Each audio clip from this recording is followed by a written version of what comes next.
explain something to y'all in regards to this whole Byleth situation. I was just watching Frank Code on Easy Allies on YouTube. Shouts out to Easy Allies. Discussing how, how much backlash there was in the reveal of Byleth as the final character for Fighter Pass 1. Now, I'm going to speak from two perspectives. From the business side, from Nintendo, and from the fan side, from me and my peers.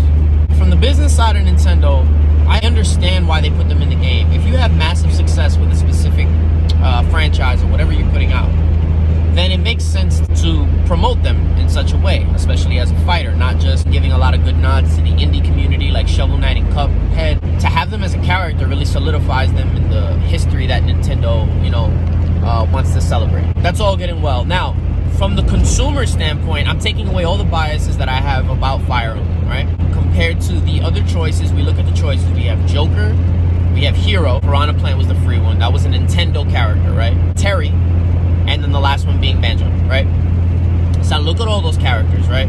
I know that Fire Emblem Three Houses had just come out and stuff, but the problem with the marketing of this was that, number one, at the very beginning of the announcement for Byleth, it was disheartening to hear Sakurai be like, hey, listen, please don't be mad.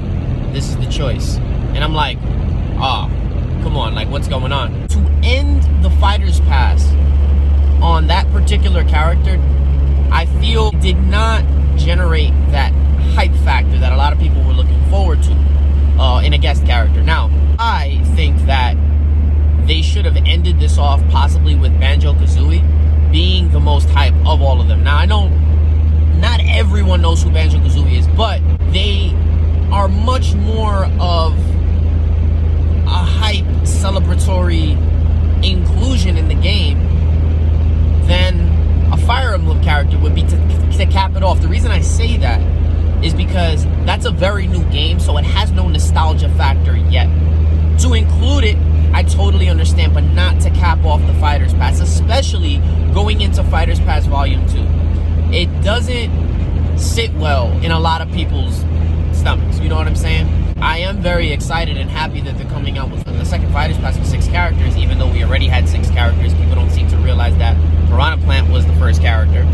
This is my theory on how they released their characters. Piranha Plant was the first character, right? That's a Nintendo property, owned first-party IP. They give it to us for free. We didn't ask for it, but they gave it to us, right? After that, they go on a run of giving us 4 other characters that are completely not Nintendo IPs, guest characters. They pulled some strings, they got it together, and it worked. I believe that not only was it something they were trying to promote for Fire Emblem as the final character, but it was a power move.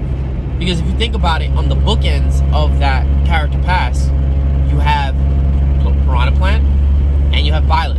And in the middle, you get that juicy chunk of all those extra characters that they're like third-party IPs. So Nintendo, I think, used this as a power move to let people know, hey, listen, we started off giving you something you didn't even ask for. It was definitely a business move. They pulled some strings with these 4 franchises that are storied and people love.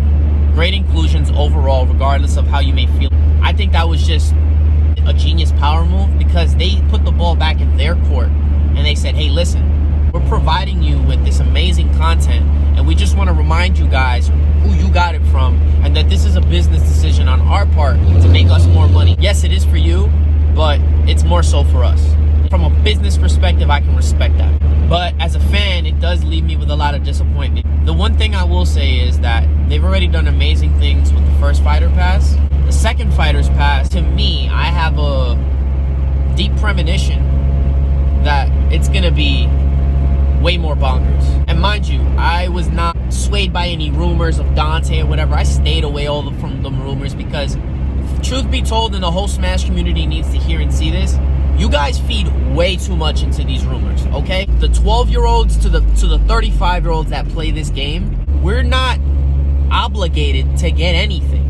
And people create rumors, you know why? Because it builds hype, yeah? Because as you know, people on YouTube, they create videos, a lot of them clickbaity, so that people can get interested in their channel. You guys, us, we the consumers, have to be a little more level-headed and use our common sense in not putting so much faith in these things, you know? And I do check rumors out sometimes, but a lot of the times I try to keep that away because there's a lost sense of awe.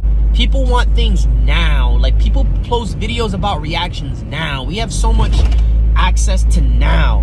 Whatever happened to surprises? Do you genuinely look forward to surprises anymore? Because I do.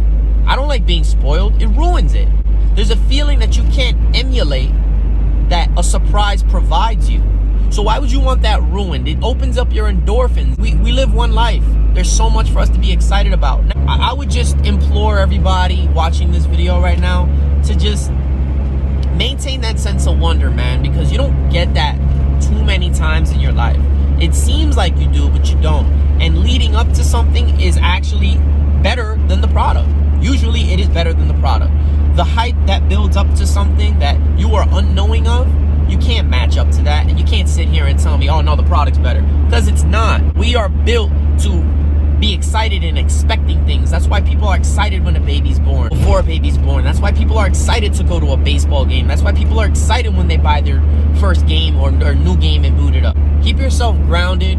Again, whether you are young, my age, or older, stop heightening your expectations onto some godlike level that you're not even sure of. It's cool to want to predict things, you know, but don't put it out there in the universe as truth when it's not, or hasn't been decidedly so. I'm gonna try and do more of these, and if you guys like it, then there'll be more content. So thanks for checking it out and listening to me.